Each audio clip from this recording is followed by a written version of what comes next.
Olá! Na aula de hoje nós falaremos sobre a produção literária do século XVII e da produção literária no Brasil. Hoje falaremos do barroco em nossas terras. Assim como nós já vimos em outras aulas, as manifestações literárias são didaticamente divididas em grandes eras, e essas eras logo em seguida são divididas em movimentos menores, chamados estilos de época, movimentos ou escolas literárias. A literatura brasileira também apresenta essa divisão. Apresenta duas grandes eras. Vejamos quais são essas eras da literatura brasileira. A era colonial tem início com a chegada dos primeiros portugueses, lá por volta de 1500, e se estende até 1808, quando a família real chega ao Rio de Janeiro. A era nacional tem início em 1836, quando nós temos aí a entrada no cenário do movimento romântico, e se estende até os dias atuais. Esse período de transição entre 1808 e 1836 é chamado com esse mesmo nome, período de transição. E corresponde ao quê? Corresponde ao período do processo lá da luta pela independência política de Portugal. Vejamos agora como se divide essa era colonial. Passemos aos estilos dessa era colonial. Nós temos o quientismo, que tem início lá por volta de 1500, século XVI, o barroco, que tem início no século XVII e se estende até o século XVIII, e o arcadismo, que tem início no século XVIII e se estende até meados do século XIX. Como vimos na aula passada, os textos produzidos no Brasil por volta de 1500 não podem ser considerados manifestações realmente literárias. Eles se aproximam mais de textos históricos e corresponde aos textos que os portugueses escreviam sobre os relatos das viagens, sobre o que encontraram aqui em terras brasileiras. Ou então eram textos produzidos pelos jesuítas, mas voltados para a catequese. Toda essa produção é chamada de quinhentismo brasileiro. Não há um consenso quanto à primeira manifestação genuinamente brasileira. Alguns acham que o barroco foi essa manifestação. Outros, por sua vez, acreditam que só podemos falar em uma literatura realmente brasileira a partir do romantismo, ou seja, a partir do século XVIII. Mas numa coisa todos os estudiosos concordam. O barroco é no barroco que encontramos não só o primeiro, mas um dos mais talentosos poetas do Brasil. É o grande Gregório de Matos. O movimento barroco no Brasil tem início em 1601, com a publicação do poema Prosopopeia de Bento Teixeira. E tem aí um longo período, ele se estende até meados do século XVIII, quando ocorre a fundação da Arcádia Ultramarina, lá em Vila Rica, em Minas Gerais, e também é o período, tem como marco também, a publicação das obras poéticas de Cláudio Manuel da Costa. O termo barroco no Brasil apresenta duas grandes vertentes. Nós falamos de um barroco literário e arquitetônico lá no século XVII, principalmente na Bahia, e falamos também de um barroco mineiro, de um barroco no século XVIII, conhecido como barroco tardíaco, que é contemporâneo do arcadismo. Vejamos agora uma imagem para que nós tenhamos aí ideia do que acontecia no Brasil em termos históricos. Nessa imagem, nós vemos uma fazenda produtora de cana-de-açúcar. As manifestações brasileiras deste período refletem a visão de mundo e a estrutura de um país colônia, marcado pelo ciclo econômico açucareiro. As poucas atividades culturais concentravam-se em Salvador, na Bahia, ou em Recife, em Pernambuco. O barroco brasileiro foi muito influenciado pelo barroco europeu. E você se lembra o que foi mesmo o barroco? O barroco foi o movimento do contraste, do exagero, do jogo das ideias e das verdades contraditórias das oposições. Este barroco, marcadamente exagerado, também tem suas reflexões aqui em nossas terras. O jogo de ideias e de palavras visava o quê?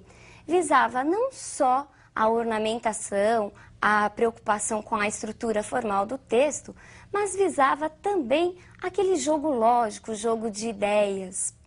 E esse jogo, essa atitude lúdica, nos faz lembrar de duas faces do movimento barroco. Vejamos quais são essas faces barrocas. O barroco apresenta o cultismo e o conceptismo.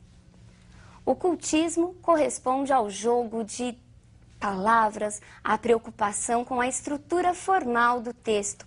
Daí nós encontrarmos aquela linguagem rebuscada, muitas vezes de difícil compreensão. O termo cultismo é também conhecido como gongorismo. Por quê? Porque foi muito influenciado pelo poeta espanhol Luís de Góngora. Já o conceptismo corresponde ao jogo de ideias, de conceitos, através de um raciocínio lógico. E visava o quê? Visava a persuasão, ao convencimento. O conceptismo é também conhecido como quevedismo, por ter sido influenciado pelo também espanhol Quevedo. O cultismo e o conceptismo também influenciaram nossos autores. Vejamos quais são os autores barrocos. Nós temos Bento Teixeira, o autor do primeiro poema barroco brasileiro, Prosopopeia. Temos Padre Antônio Vieira, que escreveu tanto no Brasil quanto em Portugal. E temos a grande figura de Gregório de Matos. Bento Teixeira destaca-se principalmente por ter sido o primeiro, por ter sido o autor do poema Prosopopeia. Mas esse poema não foi muito reconhecido nessa época colonial. Ele assemelha-se muito aos Lusíadas de Camões, é uma espécie de imitação, o que era muito comum no período. Ele também é escrito em versos decassílabos e apresenta oitavas. Já o Padre Antônio Vieira, como vimos, ele, embora escrevendo no Brasil, apresentava ainda a visão do branco do colonizador europeu. A grande figura realmente é Gregório de Matos. Vejamos então a imagem desse nosso grande autor barroco. Gregório de Matos, filho de uma família abastada, nasceu na Bahia, mas foi para Portugal, onde se diplomou em Direito. De volta ao Brasil, firma-se como o primeiro poeta brasileiro. Assim como outros poetas, Gregório de Matos teve uma vida atribulada e polêmica, marcada por grandes atribulações e conflitos com pessoas importantes da época. Graças à sua linguagem maliciosa, ferina e muitas vezes direta, Gregório de Matos recebeu o apelido de Boca do Inferno. Quanto à autenticidade de sua obra, pouco se sabe. Por quê? Porque Gregório de Matos não publicou nada em vida.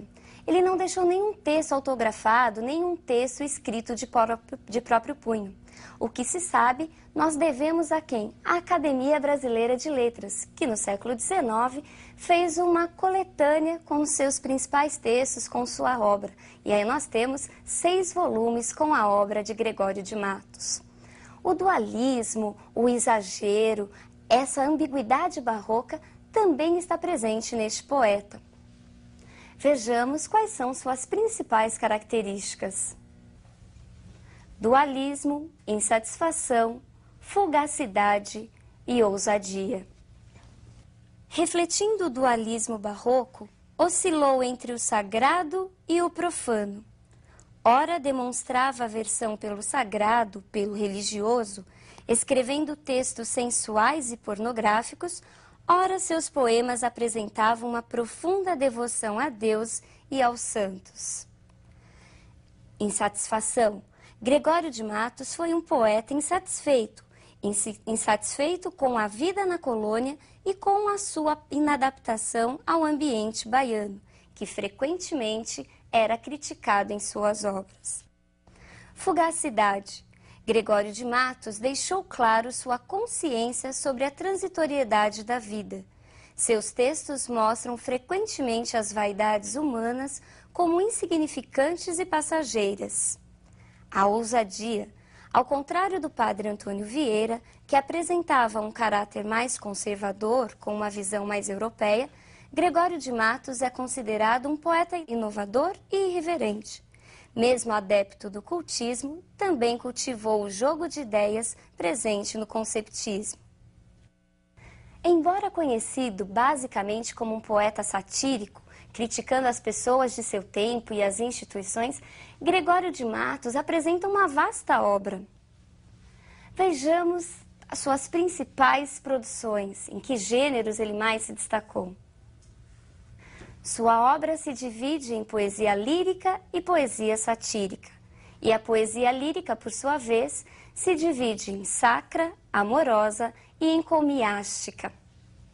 A poesia sacra é também chamada de poesia religiosa e apresentava o conflito entre o mundo, entre a vida terrena e a vida e os valores espirituais. Gregório de Matos oscilava sempre entre esses dois mundos. Vejamos agora um exemplo da sua poesia religiosa. Esta razão me obriga a confiar que, por mais que pequei neste conflito, espero em vosso amor de me salvar.